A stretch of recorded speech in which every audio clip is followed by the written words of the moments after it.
21장부터 하도록 하겠습니다. 지금 20장까지는 이제 여러 지파들에게 땅을 할당해주고, 그리고 20장에서 도피 성읍들을 이렇게 주셔서 부지불식간에 살인을 했던 그 사람들이 피할 수 있는 길을 마련해 놓으십니다. 그래서 우리 주 예수 그리스도는 우리의 도피 성읍과 같으신 분이죠. 이제 21장의 마지막으로 12지파를 다 12지파 모두에게 유업을 이제 주고 그들은 받았습니다. 남은 지파가 있죠. 레위 지파입니다. 레위 지파. 레위 지파는 제외되어 있죠. 지금 이 땅을 할당해 주는 데서.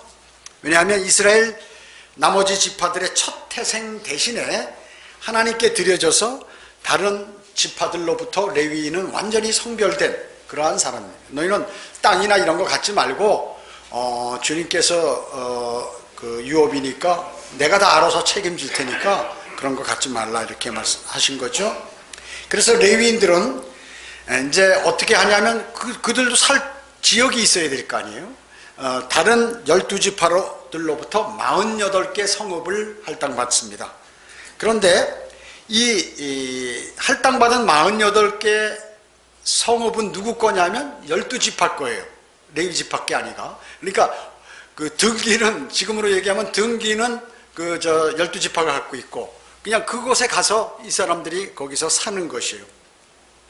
그래가지고 성읍이 있는데 그 성읍뿐만 아니라 거기로부터 1.7km 정도 이렇게 멀리까지, 외곽 지역까지를 이제 레위지파에게 주어서 거기서 살 수 있도록 하는데, 주로 레위지파들은 다른 지역도 있지만 이 도피 성읍에 주로 많이 있습니다.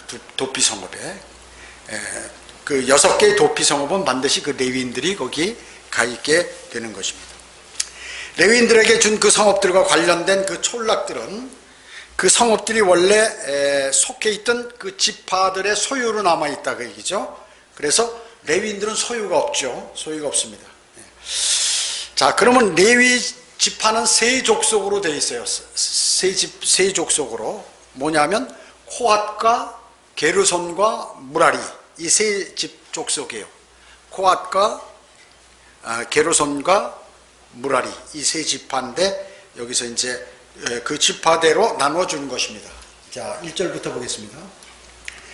그때 레위인의 족장들이 제사장 엘르아살과 눈의 아들 여호수아와 이스라엘 자손의 지파의 족장들에게 가까이 나아가서 가나안 땅에 있는 실로에서 이들에게 일러 말하기를, 주께서 모세의 손을 통하여 명령하시어 우리가 거할 성읍들과 우리 가축을 먹일 외곽 지역들을 우리에게 주라 하셨나이다 하니, 이스라엘 자손이 주의 명령에 따라 그의 유업에서 아래 성읍들과 그 외곽 지역들을 레위인들에게 주니라. 먼저 이제 코앗 자손이죠. 코앗 족속들을 위한 제비가 전부 제비를 뽑는 거예요. 뽑혔는데 레위인 중 제사장 아론의 자손은, 이제 코앗 자손 중에는 아론 자손이 있고 나머지 코앗 자손들 2개로 이렇게 또 나눴어요. 그래서 우선 첫째로 아론 자손은 유다 지파와 시므온 지파와 베냐민, 이 3개 지파 중에 제비로 13성읍을 이제 나눠주는 걸 얻었어요. 그리고 코앗 자손 중에 나머지는 에프라임 지파의 족속들과 단 지파와 므낫세 반 지파 중에서 제비로 10성읍을 얻었더라. 또 게르손 자손은 이사겔 지파의 족속들과 아셀 지파와 납달리 지파와 바산에 있는 므낫세 반 지파 중에서 제비로 13성읍을 얻었더라. 무라리 자손들은 그들의 족속대로 르우벤 지파와 갓 지파와 스불론 지파 중에 12성읍을 얻었더라. 주께서 모세의 손을 통해 명령하신 대로 이스라엘 자손은 이 성읍들과 그 외곽 지역들을 레위인들에게 제비 뽑아 주었더라. 이렇게 말씀하시죠. 네. 자, 이제 아론의 자손, 아론은 암남에 따라서 코앗 족속에 속하는 것입니다. 코앗 족속에 아론은. 그래서 아론 자손들이 유다 지파, 시므온 지파, 베냐민 지파에서 13성읍을 받았고, 그리고 이제 코앗 자손 중에서 아론 자손 말고 다른 나머지 자손들이 있잖아요. 그 사람들은 에프라임, 단, 요단 서편의 므낫세 반 지파로부터 열 성읍을 받은 거예요.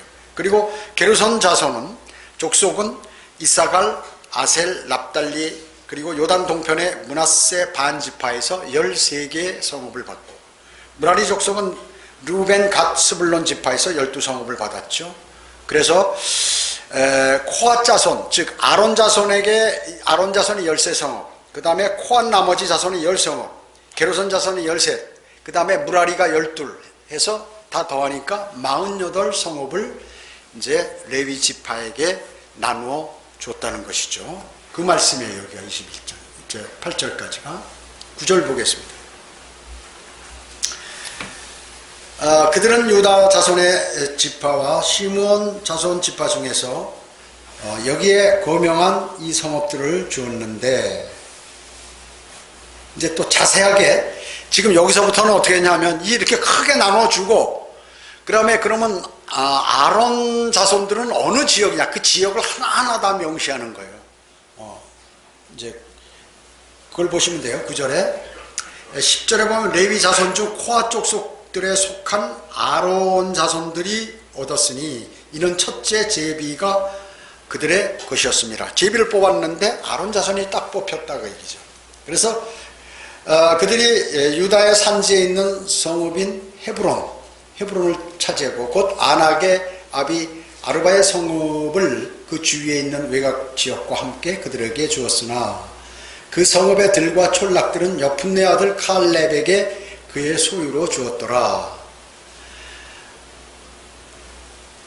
자, 그 다음에 13절에 보면 그들은 이같이 제사장 아론 자손에게 헤브론을 그 외곽 지역과 함께 주어 살인자들을 위한 도피 성읍이 되게 하였으며 또 림나와 그 외곽 지역과 이렇게 하죠. 자, 가장 먼저 얘기할 때 그 도피 성읍을 먼저 이렇게 명시해요.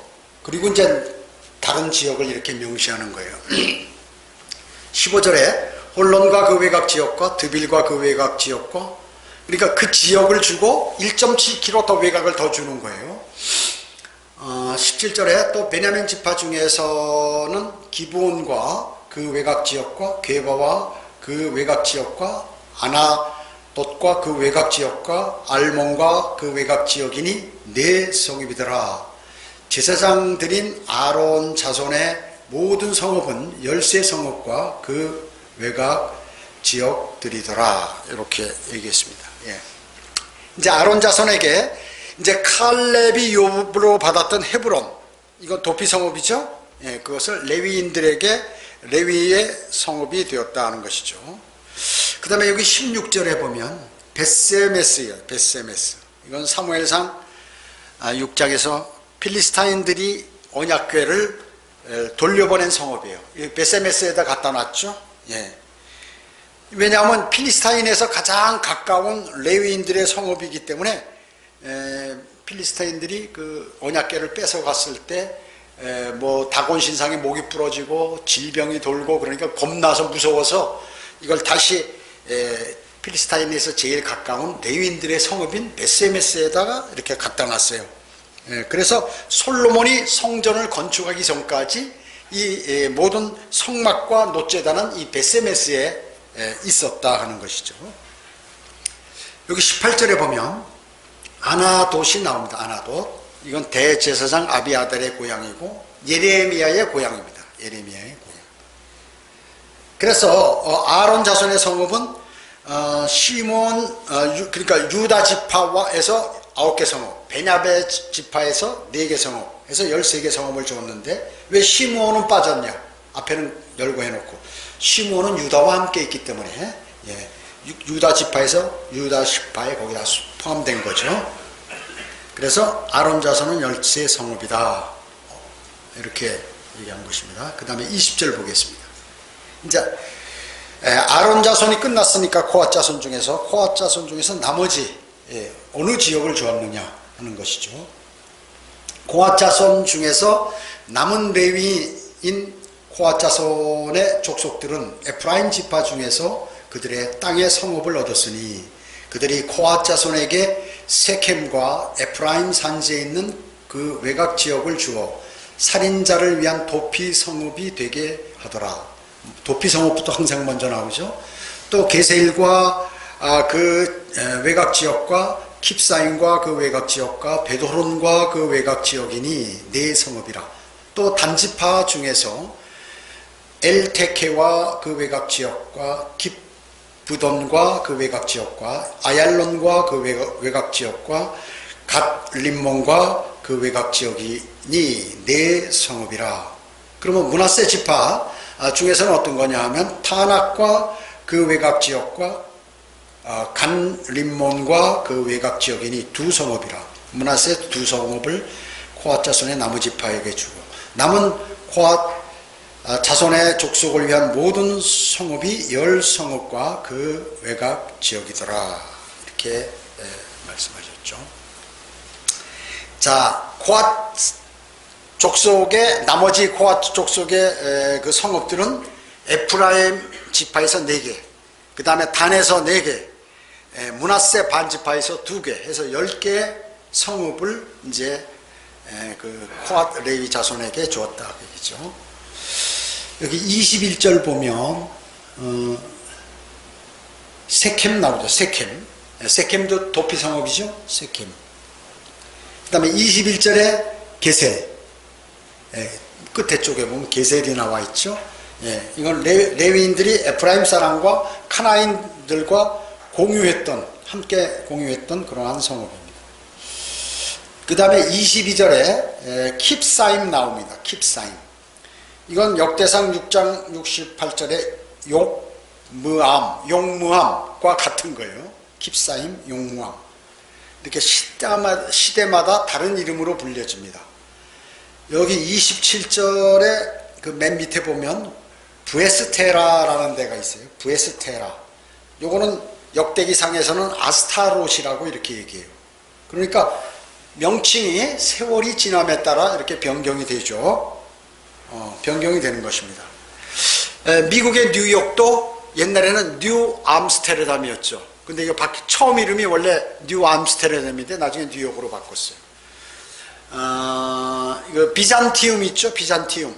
로마가 그 지역을 지배할 때는 콘스탄티노플이라고 그랬어요. 그런데 모슬렘들이 그것을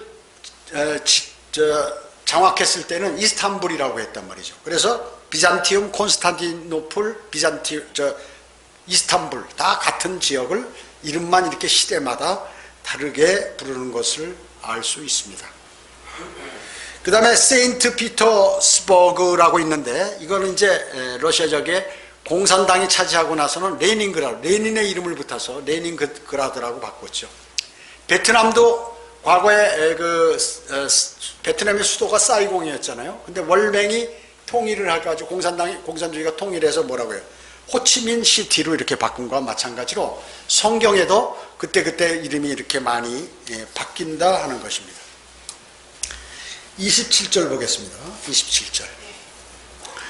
레위 족속의 게르손 자손에게는 이제 게르손 자손에게 주는 땅이죠.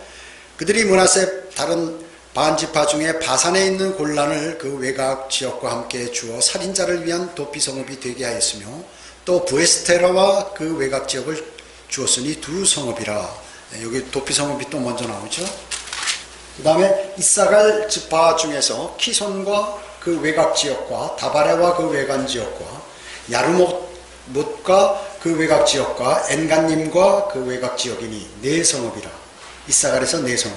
그 다음에 아셀 지파 중에서는 미살과 그 외곽 지역과 압돈과 그 외곽 지역과 헬캇과 그 외곽 지역과 르홉과 그 외곽 지역이니 네 성읍이라. 납달리 지파 중에서는 갈릴리에 있는 케데스와 그 외곽 지역을 주어 살인자를 위한 도피 성읍이 되게 하였으며 또 함못돌과 그 외곽 지역과 카르단과 그 외곽 지역을 주었으니 세 성읍이라.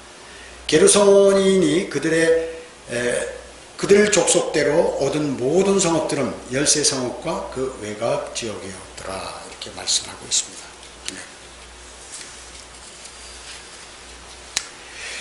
자, 게르손 자손에게 주어진 성읍이죠. 므낫세 반지파에서 2성읍, 그 다음에 이사갈에서 4개, 아셀에서 4개, 무라리에서 3개 해서 모두 13성읍을 레위 지파의 게르손 자손에게 주었다는 것입니다. 그 다음에 이제 처음에 주어진 거 역시 도피성읍이죠. 바산에 있는 골란, 여기 이제 게르손 자손에게 주었고요. 여기 32절에 보면은 32절에 보면 갈릴리에 있는 게데스 있죠. 게데스, 이것도 도피성읍이죠. 예, 도피성읍. 게르손에 속한 또 다른 도피성읍입니다.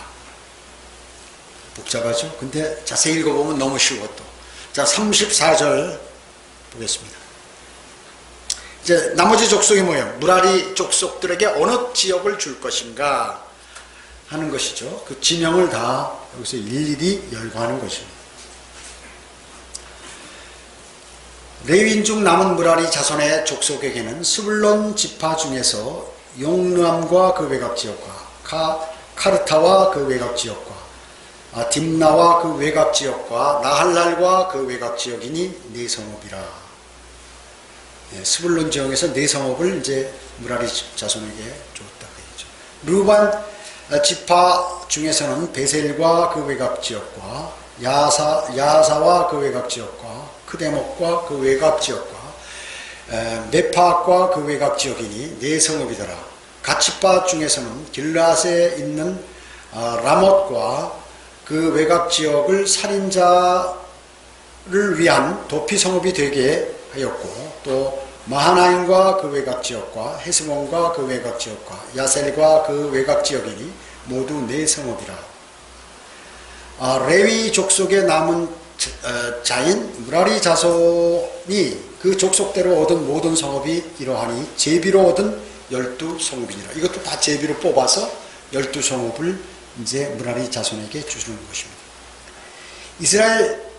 이스라엘 자손의 소유 안에, 이스라엘 자손이 소유 그 안에 레위인이 얻은 모든 성읍들은 48성읍과 그 외곽 지역이었더라. 이들 성읍들은 각기 성읍들 주위에 그 외곽 지역이 있으며 그 모든 성읍들이 그러하더라. 이렇게 얘기했습니다. 자, 다시 한번 말씀드리면 무라리 자손의 족속 성읍은 도피 성읍을 뒤에 나오게 하고 앞에 이렇게 열고 하지 않습니다. 여기 38절에 보면, 그래서 우선 스불론 지역에 4개, 루벤 지역에 4개, 갓지파 지역에 4개에서 12성읍을 무라리에게 줬어요. 여기 38절에 보십시오. 38절에 보면 길르앗에 있는 라못 있죠. 라못, 도피성읍이죠. 예. 4번째 구절에 나오는 거예요. 다른 데는 전부 도피성읍이 앞에 나왔는데 여기 이제 뒤에 나옵니다. 이 라못은 뭐예요? 열왕기상 22장 3절에서 시리아인들이 뺏어간 그러한 성읍이죠. 또 아합과 그의 아들 요람이 전투에서 치명상을 입은 장소가 이것입니다. 또 예후가 왕으로 기름 부음 받은 것이죠. 예후. 여러분 36절에 한번 보세요. 36절에 여기 베셀 있죠. 이게 베셀도 도피성읍인데 여기 도피성읍이라고 여기 안 나왔어. 그죠? 도피성읍인데 도피성읍이라고 안 나왔어요. 예. 왜 그럴까요? 예. 저번에 얘기했죠. 르벤의 죄 때문에. 예. 그의 아버지 첩과 음행한 그 죄 때문에 이제 명시를 안 해놨어요. 그래서 레위인들이 모두 48개 성읍을 이제 할당 받았습니다. 48개 성읍을 할당 받았죠. 참 주님께서는 너무 자상하시죠. 성경에 아무 소리 못하게 정확하게 서로 다투지 않게 하나님께서 딱 집어서 이렇게 해주시는 것이에요. 왜 이걸 볼 때 우리는 뭐라고요? 예, 난 이제 천년왕국에서 여러분들을 데리고 주님께서 다니시면서 여러분의 유업을 줄 때 땅 경계 지역을 딱 해서 이곳에서 통치하라고 나눠주시는 것의 모든 것의 예표인 것입니다. 예표인 것이. 예, 43절 보겠습니다. 43절. 주께서는 그들 조상에게 주시겠다고 약속하신 모든 땅을 이스라엘에게 주셨더라. 주님은 약속하시면 그대로 시행하시는, 그대로.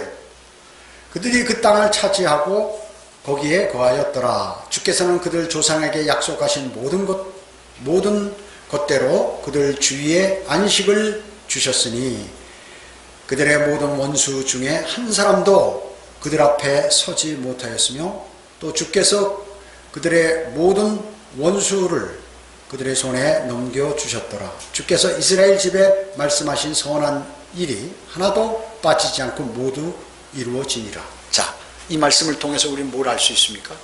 주님께서 예언하시고 우리와 약속하신 그것은 반드시 그대로 시행하신다는 것을 우리가 알 수 있는 것입니다. 자, 주 하나님께서는 여호수아를 통해서 주 예수 그리스도하고 이름이 똑같죠. 히브리어와 헬라어일 뿐이죠. 그래서 총체적으로 묘사하는 부분이에요.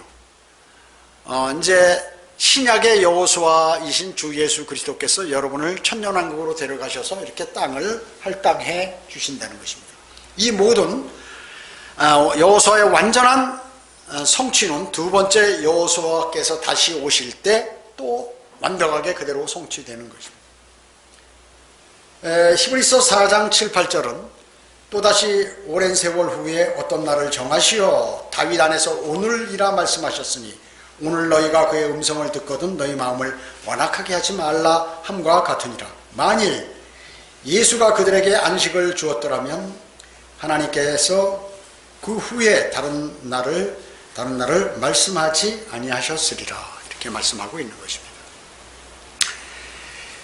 여호수아 1장에서 하나님께서 약속하신 그 땅들 있죠. 그것을 모두 다 탈취하고 모두 다 성취시키셨습니다. 그래서 하나님께서는 이스라엘과 약속하신 그 이스라엘 땅을 완벽하게 다 주셨어요. 하나님은 약속을 지키시는 분이요. 그런데 이스라엘은 약속을 안 지켰어요. 하나님과 한 약속을 이스라엘이 지키지 않았다. 그리고 이스라엘은 주님께서 다 땅을 확보해주고 그 땅을 완전히 정벌하라는데 그냥 적당하게 내비둬서 이방인들하고 섞여 사는 그러한 지역도 있었다는 것이죠. 그래서 가나안 땅의 족속들은 그들의 손에 넘겨주셨다고 하는 그 말씀을 믿고서 단호히 실행해야 되는데 그걸 실행하지 않고 믿지 않았어요. 그러니까 그 후에 곤란한 일들이 계속해서 발생하게 되는 것입니다. 영적으로 보면 우리에게 일어나는 모든 문제는 누구에게 있다? 우리 자신에게 있다. 나 자신에게 있다 하는 것을 알 수 있어요. 사람이 실족하거나 시험받거나 그리고 마귀의 공격에 취약해서 쓰러지거나 하는 그 책임은 누군가? 자신에게 있다. 주님하고 신실한 교제를 하지 않는 사람은 마귀가 공격할 때 그것을 인해서 많은 마음의 상처를 입고 쓰러지게 된다는 것이죠. 죄와 사망을 이기신 예수 그리스도께서 우리가 성령을 따르면 육신을 이기고 죄를 다스릴 수 있다고 이렇게 해놓으셨는데 육신을 거스르고 육신은 성령을 거스리죠. 그렇기 때문에 성령은 육신을 거스리나니 이 둘은 서로 반목해서 너희가 하고자 하는 일을 하지 못하게 한다. 그래서 여러분의 육신과 여러분 안에 계신 성령이 계속해서 전쟁하는 것, 이것이 영적 전쟁입니다. 내 마음은 하고 싶은데 육신이 나를 계속해서 공격을 하고 그러니까 포기해버리는 거예요. 사람이 포기하면 안 돼. 포기하면 어떻게 되느냐? 면류관을 못 받아. 그리고 영적으로 지게 되는 거예요. 뭐든지. 그래서 여러분이 인내했으면 끝까지 인내해야 되고, 그리고 절제하고 그 자신을 자제하고 하면 끝까지 자제해야 돼요. 그리고 주님을 신뢰하면 끝까지 신뢰해야 돼. 그러지 않고 그때 잠깐 다른 생각을 하거나 다른 데로 가버리죠. 순식간에 공격을 당해서 지게 되는 것입니다. 그렇기 때문에 죄에 대해서 승리하려면 육신적인 생각을 버려야 됩니다. 1차적으로. 그리고 하나님의 법에 복종해야 되는 것이죠. 그래서 성령께서 성경을 통해서 우리에게 말씀하시는 그 말씀대로 따라가야 돼요. 그리고 모든 것을 원수 갚는 일을 너희가 하지 말고 하나님께서 하시니까 너희가 하지 말라 그 얘기죠. 그런데 내가 하면 어떻게 되나요? 그거 걸려드는 거예요. 걸려드는 것이에요. 마귀에게. 그래서 가장 중요한 것은 성령께서 말씀하신 그 성경에 기록된 그러한 말씀들을 그대로 따르는 것이 대단히 중요하다 하는 것입니다.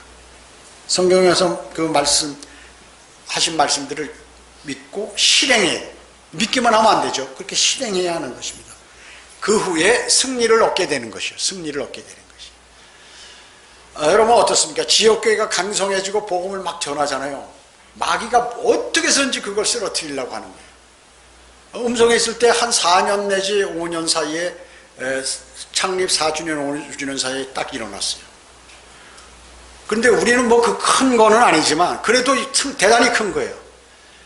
성령대로 믿는 사람들을 쓰러뜨리려고 하는 그 사람하고 결탁한 사람이 그때 음성에 반란을 일으켰던 그 사람하고 같이 있었던 그 사람이라고.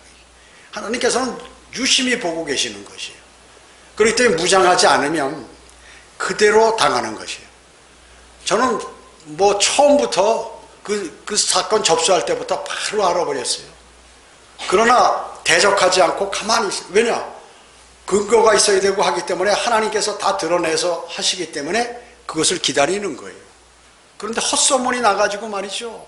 이게 헛소문에 그걸 또 막 가슴 아파하고 신뢰하잖아요. 그러면 그 사람이 쓰러지는 거예요. 그걸 아셔야 돼. 그래서 그때 패턴하고 똑같아요. 그때 패턴하고 똑같아. 그래서 마귀는 이브에게 공격했던 그런 방법과 각종 영적 전쟁에 과거에 일어났던 내용과 똑같은 방법으로 하는구나. 그래서 전쟁을 치러본 사람은 즉시 알아요. 그래서 말 안 하는 따름이에요. 말 안 하고 있을 따름. 왜? 주님께 맡겨야 되니까요. 자, 그래서 모든 것은 전쟁이라는 것은 주님께서 관장하신다. 주님께서 관장하신다는 것을 알아야 되는 거예요. 내가 설령 누명을 뒤집어 쓰는 한이 있더라도 절대로 그것에 대해서 반응하면 안 되는 것이. 반응하면 안 되는 것이. 그러면 지는 거예요. 가만히 있어요. 주님하고 교제만 아주 신실하게 해야 되는 것이. 그것이 대단히 중요하죠. 대단히 중요한 것입니다. 그래서 마귀가 공격할 때 그냥 제도권 교회 사람들이 이런 사람을 공격하나요? 또 성령대로 믿는 중에서 아무것도 안 하고 그냥 편안한 이런 사람 공격하는 게 아니에요. 주님을 위해서 신실하게 살려고 하는 그런 사람들을 공격하게 되는 것이. 그것을 알아야 돼요. 그런데 그것을 성경을 통해서 배우지 못하면 어떻게 될까요? 그냥 쓰러져 버려요. 그냥 쓰러져 버리는 것이죠. 그러니까 아무렇지도 않은 일들이 막 확 퍼지면서 거짓말이 난무하면서 그냥 사람들이 우수숙 쓰러져 버리게 되는 것이죠. 우리는 어때요? 가만히 있었고 주님께 기도를 드렸기 때문에 그 사람만 하나님께서 싹 뽑아낸 것이에요. 그걸 아셔야 돼. 그걸 아셔야 돼. 그렇지 않으면 후두둑 다 쓰러지는 거예요. 자, 이제 여호수아가 이제 이스라엘과의 전투 상황을 하는 거죠. 이제 전투 상황을 전반적으로 다 완료해서 12지파에게 이렇게 나눠주는 것이죠. 그러면 이제 중부의 여리코를 먼저 점령했었죠. 그래서 이제 언약궤를 앞세우고 하루에 한 바퀴씩 여리코 성읍을 돌았잖아요. 그리고 마지막 날에는 이제 6일 동안 돌았고 7째 날에는 7바퀴를 돌았고 큰 소리 함성을 지르자마자 그 성이 하나님의 말씀대로 우르르 무너져 버렸어요. 그래서 이제 승리하게 됐죠. 그때 아칸이 죄를 지었죠. 물건이 탐나서 몇 개를 숨겼잖아요. 그리고 이제 약속대로 라합과 그 가족들은 모두 구원을 받았습니다. 구원을 받았어요.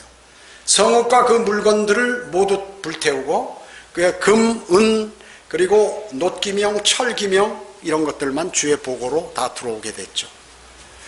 그래서 가장 가운데부터 중부 지방부터 공격을 한 거예요. 가까운 지역부터. 요단강을 건너서 가까운 데 성읍부터 우선 점령을 했었단 말이에요. 그 다음에 이제 두 번째로 아이 성읍을 공격했잖아요. 그때는 어떻습니까? 1차 전투에서 그냥 우습게 봐버렸어요. 하나님께 여쭤보지도 않고 물어보지도 않고 그냥 저 약한 지역이네 3,000명만 보냈다가 36명이 그 사상 죽고 후퇴를 해서 패했죠. 패한 것입니다. 그래서 2차 전투에는 여호수아가 직접 참가를 하게 되죠. 여호수아가 참가하면 무조건 이기는 거예요.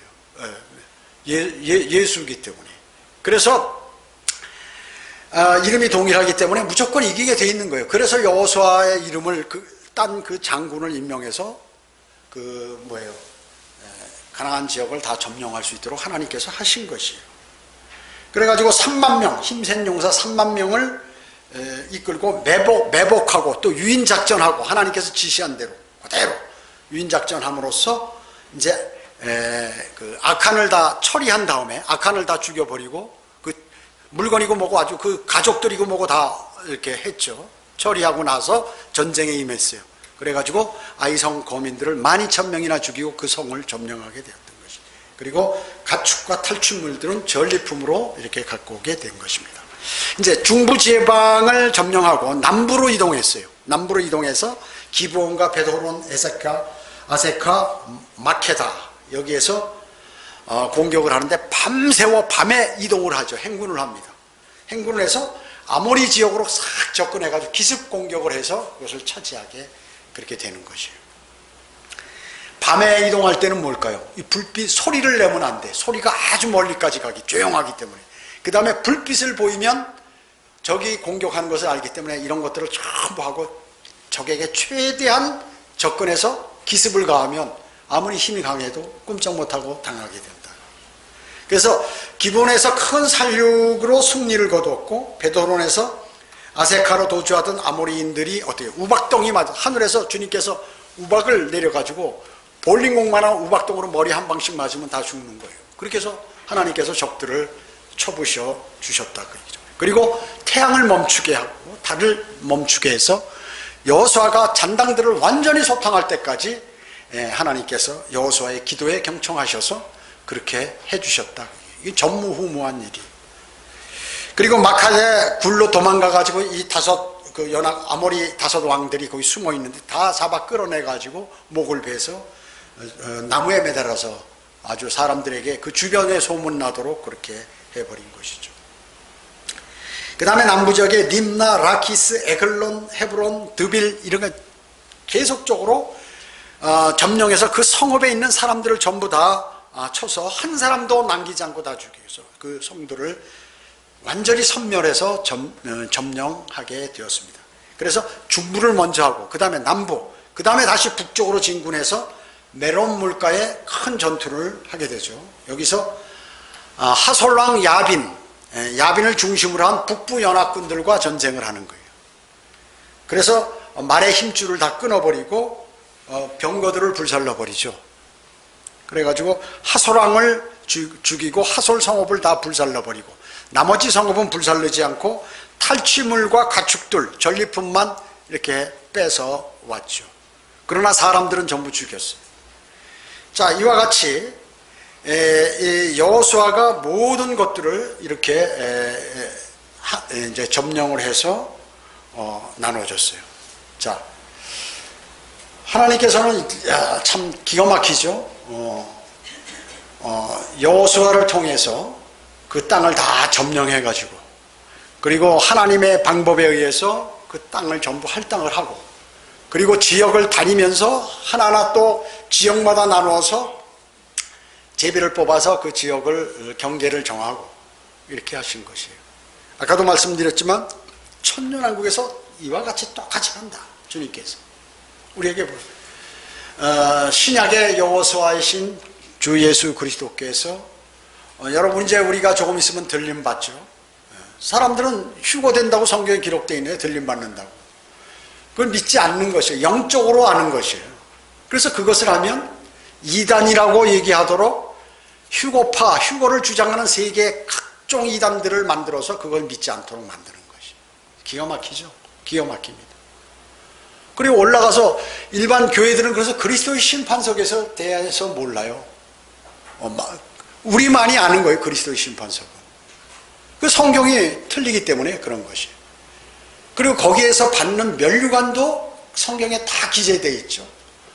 그럼 어떤 면류관을 받으려면 어떻게 한 사람에게 그 면류관을 준다는 것도 기록되어 있고 어린 양의 혼인식도 거기에서 하는데 거기에 어떤 부류의 사람들이 모여서 우리의 축하객이 된다는 것도 신구약을 통해서 골고루 다 알려주신 거예요. 그리고 주님이 지상 재림을 한다고 이 땅에 실제로 내려오셔서 이것을 목사들이 말이죠, 이걸 영적으로 해석을 하는 거예요. 영적으로 해석하는 거예요. 그래서 이 땅에 내려오게 되죠. 주님께서 아마겟돈 전쟁이 이루어요. 아마겟돈 전쟁도 이것도 영적으로 해석하는 거예요. 영적으로. 아니면 과거에 일어났던 그러한 일들, 그걸로 만들어버리고 이렇게 한다. 그 누가 하는 것입니까? 사탄이. 그래서 성경은 가장 중요한 것은 하나님의 말씀은 문자적으로 기록된 그대로 믿어야 된다. 그 얘기죠. 단 한 가지. 우리가 문자적으로 이렇게 받아들일 때 중요한 게 있죠. 하나님께서 빈정되시는 게 있어요. 우리 어린애들에게 그 부모가 그거 먹지 말라 하는 거 말이죠. 패스트푸드 먹지 말라 그러니까 어린아이가 또 갖고 왔어요. 야, 너 그거 먹어봐. 먹으면 어떻게 되는지. 먹어봐랐다고 진짜 먹으면 어때요? 혼나죠. 그거예요. 성경에 먹어봐 한다고 진짜 그 말씀을 믿는 사람도 있어요. 그런 거 있어요. 하나님의 빈정되시는 게 있고, 역설, 반대로, 패러독스. 그러니까 반대로 얘기하는 그 말씀, 그런 건 제외해놓고, 그 다음에 무슨 비유라든지, 그리고 앞뒤 문장을 봐가지고 그 고려했을 때 이런 것을 제외하고는 문자 그대로 해석해야 된다. 자, 문자적으로 해석하지 않으면 성경이 뭘 필요해? 하나님께서 직접 그냥 성령님이 내주하시는데 하나님께서 맨날 우리 각 개인에게 지시하시지요. 여기 기록된 문자 그대로 해야 돼요. 틀리지 않으려면. 왜냐? 영적으로나 은유적, 풍유적으로 해석하면 그 해석이 수백 가지가 나오는 거예요. 그래서 이단이 나오는 거예요. 이단들이. 자기 멋대로 갖다 붙이기 때문에. 그러면 사람들은 어떻게 하느냐? 그렇게 그 거짓말로 다 해놓은 것도 사람들이 믿게 돼 있어요. 왜 그럴까요? 영적인 눈과 귀가 가려져서 그런 것이. 영이 살아나지 않았을 뿐만 아니라 영적으로 가려졌기 때문에 그냥 거짓말을 해도 다 믿어버리는 거예요. 그럴듯하게 하죠. 여러분, 사기꾼들이나 뭐 보이스피싱 뭐 이런 거 하는 사람들이 그냥 넘어가게 그 상황을 조성하잖아요. 그런 말을 사용하잖아요. 그리고 사람의 겁먹어서 그것을 빨리 급하게 다른 생각 못해서 그걸 하도록 만들잖아요. 그래서 넘어가는 것이거든요. 그래서 이단들이 다 그런 것이에요. 이단들이. 그래서 주님께서 이 땅에 오셔서 천년왕국 때 땅을 할당해 준다, 이런 사실도 모르는 거예요. 유업. 다 영적으로 해석해버리기 때문에. 그럼 어느 목사 설교하는 거 보니까 말이죠, 하늘나라 지옥이 있느냐, 하늘나라가 있느냐, 예 있습니다 하면서 실제 존재를 얘기 안 하는 거예요. 또. 야, 그런 사람이 어떻게 목사가 됐을까? 하늘나라는 있다고 얘기하는 것이죠. 실제 있다는 거죠. 그러나 지금 우리가 사는 가운데 왜 하나님의 나라는 너희 안에 있느냐, 이러니까 뭐가 무슨 말인지, 하나님 나라, 천국, 하나님의 나라를 구분 못하니까 이런 현상이 벌어지게 되죠. 그러니까 이 땅에서 하늘나라가 이루어진다는 그 얘기예요. 그래서 하늘나라가 있다고 하는 사람, 실제 존재해서 성이 있고 막 진짜 새 예루살렘 성벽이 있고 이렇게 얘기하는 사람 이단이라고 얘기하는 거예요. 그러면 거기 교인들은 어때요? 아멘 하고 그렇게 믿는 거예요. 그 숫자가 90% 이상이라고 얘기죠. 90% 이상. 그러니까 사람들이 그걸 따르는 것입니다. 그걸 따르는 거예요. 심각한 문제가 대두되죠. 심각한 문제입니다. 그래서 우리는 하나님의 말씀은 성경에 기록된 대로, 여호수아가 그 땅을 이렇게 할당했으면 진짜 할당해 준 것이다. 이것은 예수 그리스도께서 재림할 때 천년왕국에서 그리스도인에게 땅을 할당해 주는 것의 예표다. 신약의 여호수아이신 그분이, 예수 그리스도께서 그렇게 해주시는 내용들을 성경에 다 보여주고 있는 것이다. 이런 영적 지식에 관해서는 성경대로 믿는 사람들이 아니면 알 수가 없는 거예요. 세대주의와 성경대로 믿는 이러한 믿음을 갖고 있지 않고는 이건 믿을 수 없는 것이에요. 그렇기 때문에 이 사람들은 무슨 우리가 얘기하는 게 무슨 공상이나 상상 이런 것들을 얘기하는 줄 알고 있는 것이에요. 그래서 성경은 창세기로부터 요한계시록까지 모두가 일맥상통한다고 얘기죠. 1700년간에 걸쳐서 42명의 사람들이, 두세 명의 사람들이 서로 다른 지역에서 다른 시대에 서로 의논하지 않고 하나님의 영을 받아서 기록했는데 66권을 합해 놓으니까 뜻이 다 이와 같이 통하고, 그리고 성경의 중요한 예언들과 예표들을 그리스도인들에게 다 알려줬다. 비밀이 없어. 이제는 모든 것을 전부 다 사도 바울과 사도 요한을 통해서 구약의 모든 예언들, 이런 것들을 완벽하게 우리에게 알려주셨다는 것이죠. 대단한 일인 것입니다, 이거는.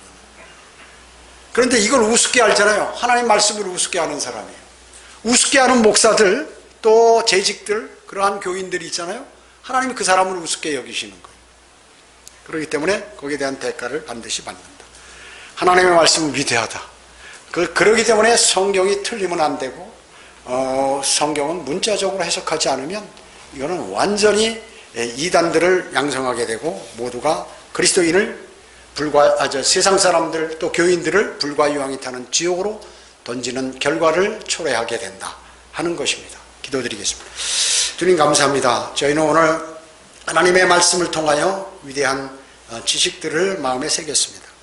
이 하나님의 말씀을 조금 더 하나님의 말씀과 예언들은 조금 더 변개되지 않고 100% 성취됩니다. 저희는 하나님의 말씀을 믿는 그리스도인으로서 삶을 지속할 수 있도록 주님 인도해 주시기 원합니다. 오전 예배와 오후 예배, 교제 시간 모두를 주님께 의탁하오며 다시 오셔서 저희를 데려가실 주 예수 그리스도의 이름으로 기도드립니다. 아멘.